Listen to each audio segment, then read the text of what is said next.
안녕하세요. 생산 및 운영관리의 개념 1주차 3교시입니다. 목차는 생산 및 운영관리의 발전 과정으로서 생산 및 운영관리의 역사적인 흐름, 1차 산업혁명의 영향, 과학적 관리법의 영향, 2차 세계대전의 영향, 그리고 컴퓨터가 만들어지면서 컴퓨터 기술 발전의 영향 굉장히 컸죠. 그 다음 일본 경제 성장의 영향, 그리고 최근의 동향 순으로 강의를 진행을 하도록 하겠습니다. 생산 및 운영 관리의 역사적 흐름을 보면은 여러분도 모두 아시다시피 1차 산업혁명은 제품의 생산이 간의 수공업으로 이루어졌었죠. 그러니까 2차 산업혁명 이전에는 이후 이 체계적인 관리와 규모의 경제의 중요성이 대두되면서 그 생산에 있어서 분업이라든지 호환의 개념이 제시되었습니다.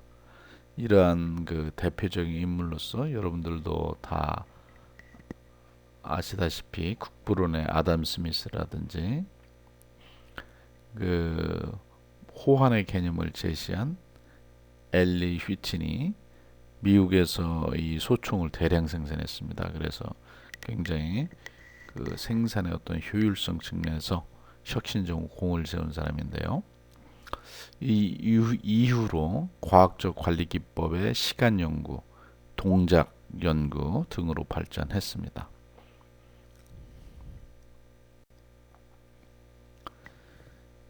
2차 세계대전을 겪으면서 경영과학, 운영과학 분야가 많은 발전을 관심을 가졌습니다.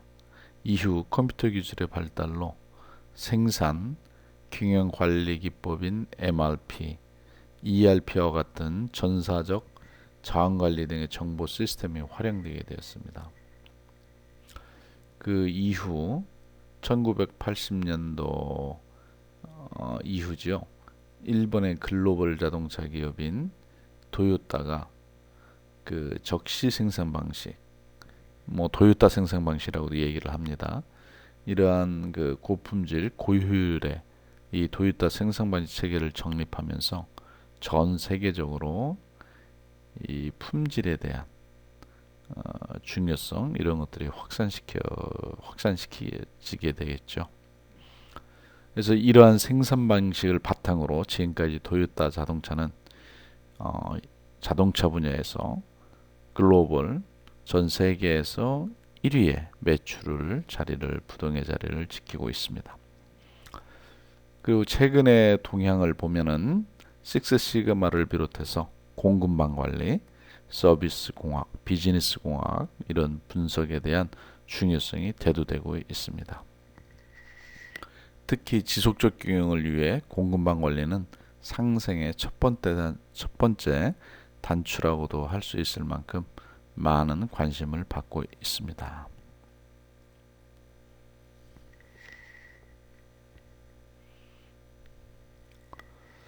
먼저 그 1차 산업혁명 이전에 이 간의 수공업에 대해서 간략히 이야기를 드리면은 그 당시의 생산은 이 과학적인 접근법이 사실 그 시작된 것은 1700년도 후반부터입니다. 그래서 1차 산업혁명 이전에는 소량의 생산 제품만이 이루어졌죠. 이러한 수공업 제품의 특징은 일부 숙련자에 의해서 이루어졌으며 상당히 높은 생산 비용이 이루어졌고 낮은 생산율 그리고 소량의 제품 생산으로 규모의 경제가 없었습니다. 또한 표준화된 제품이 아니었습니다. 하지만 1차 산업혁명이 이루어진 1700년도 후반으로 접어들면서 그 영국을 중심으로 유럽과 미국으로 1차 산업혁명이 확산되었습니다. 이에 따라 생산 시스템에 많은 변화가 이루어졌죠. 즉 방적기와 증기기관의 발명, 공장의 등장, 교통의 발달, 표준화된 측정 시스템 등의 발달이 이루어졌습니다. 그래서 이러한 산업 발전에 기여한 인물로서 앞에서도 설명 간단히 드렸지만 아담 스미스, 분업의 개념을 제시했습니다. 엘리 휘진이 호환의 개념을 제시를 했습니다. 이후 과학적 관리기법에 탄생하게 되는데요. 산업공학의 아버지라고도 얘기하는 프레드릭 테일러, 이 사람은 과학적 관리기법을 1911년 과학적 관리의 원리라는 책에서 제시했습니다. 네 가지 원리를 제시했는데요. 첫째, 주먹구구식의 옛 관리 방식을 버리고 작업의 요소를 위한 과학적 관리 방식을 제시한다. 두 번째, 과학적인 방법으로 작업자를 선발, 교육, 훈련하고 발전시킨다. 세 번째, 과학적 원리에 따라 작업이 진행될 수 있도록 경영자는 진심으로 작업자와 협력해야 한다. 넷째, 경영자와 작업자는 균등한 업무의 배분과 책임을 가져야 한다. 이와 같이 네 가지 경영 핵심 내용을 바탕으로 해서 작업자들이 어떤 작업을 수행하는데 어느 정도 시간이 소요되는지에 대한 시간 연구에 이바지를 하였습니다. 과학적 관리 기법은 미국의 포드 자동차 설립자 있죠. 포드로 인해 대량 생산 체제에 적용이 됩니다. 이 포드는 자동차 산업 현장에 적용하여 자동차 모델 T의 개발로 대량 생산 시스템을 구축하고 자동차의 대중화에 기여하게 됩니다. 한편 1930년대 이후에 길브레스는 작업자의 피로도에 대해, 메이오는 호선 전기회사 근로자를 대상으로 한 호선 연구를 통해 가지고 이전에와 좀 접근 방법이 달랐습니다. 이 두 사람은 작업 능률을 향상시키는 것은 물적인 작업 환경이라든지, 그렇죠, 경제적인 노동 조건, 이것뿐만이 아니라 종업원의 태도나 감정에 의한 동기 유발을 통한 인간관계가 매우 중요하다라는 것을 제시를 하게 됩니다. 이러한 개념은 사실 인간 관계론적인 접근 방법이죠. 또한 메슬로는 그 유명한, 여러분들 다 아시잖아요, 5단계 욕구 이론, 이것을 바탕으로 동기 이론의 기초를 세우게 됩니다. 이러한 다양한 연구들은 인간의 동기에 관심을 갖게 하고 그 중요성을 깨닫는 인간관계론의 하나의 축을 제시하였다고 볼 수 있습니다.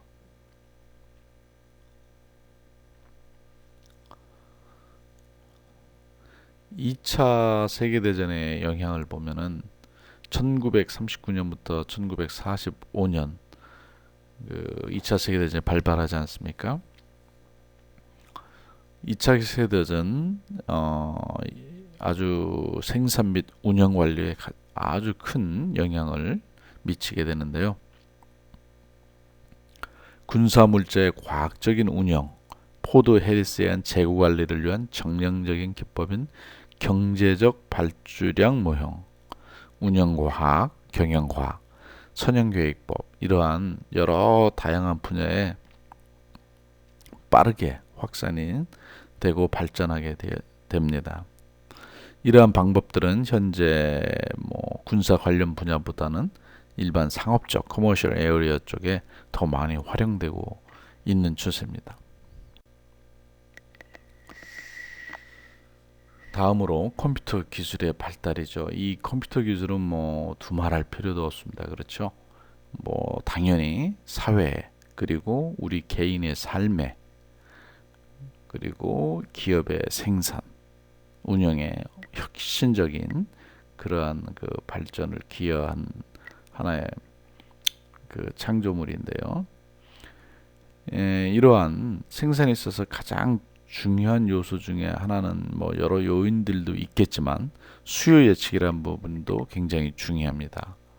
그리고 자재 소요 계획, 제조 자원 계획 이런 등에 많은 영향을 미쳤죠. 전사적 자원 관리, 공급자와 생산자의 공급사슬 관리, 전자상 거래에도 이 컴퓨터는 상당한 영향을 미치고 있습니다. 이제는 이러한 컴퓨터 기술이 AI와 연결, 더욱더 생산관리뿐만 아니라 기업 및 사회에 전반적으로 획기적인 변화를 통해 발전을 할 것이다. 이렇게 예측이 됩니다.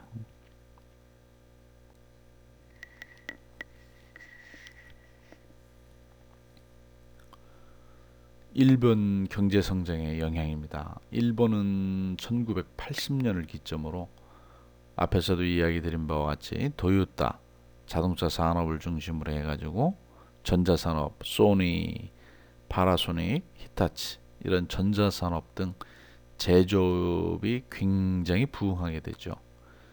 특히 도요타 생산 방식이 just in time, 적시 생산 방식을 1980년 개발을 해가지고 이러한 그 제조, 품질, 생산 방식이 미국 등 전 세계로 확산이 됩니다.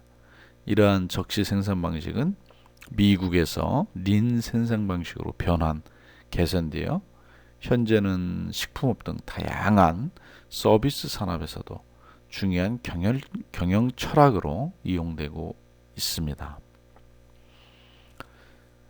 이 적시 생산의 철학은 전사적 품질 경영, 즉 TQM의 중요성을 일깨워지죠.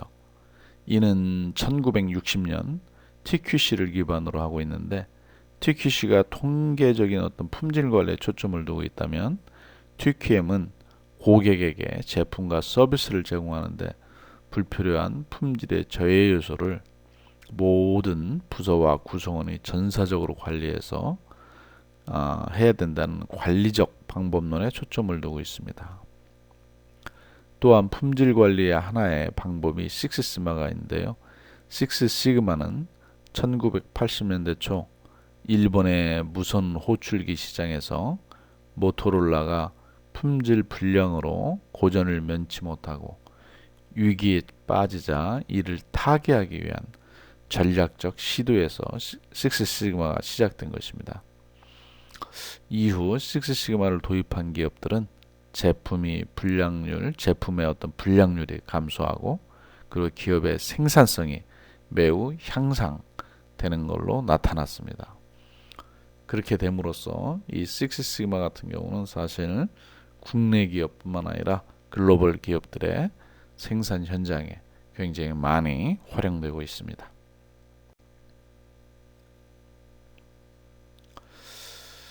이상으로 생산 및 운영 관리의 발전 과정에 대해서 강의를 마치고요. 1장을 모두 마치면서 간략하게 학습 리뷰를 하면은 기업의 주요 기능은 3대 기능으로 우리가 얘기를 한다 그랬죠. 재무, 마케팅, 생산 및 운영입니다. 고객에게 가치를 전달하기 위해서 제조업과 서비스업 모두 투입물을 산출물을 전환하는 과정을 거치는데요. 이러한 일련의 과정, 즉 시스템을 효율적, 효과적으로 설계하고 운영하는 것이 기업의 지속적 경영에 매우 중요하다고 하였습니다.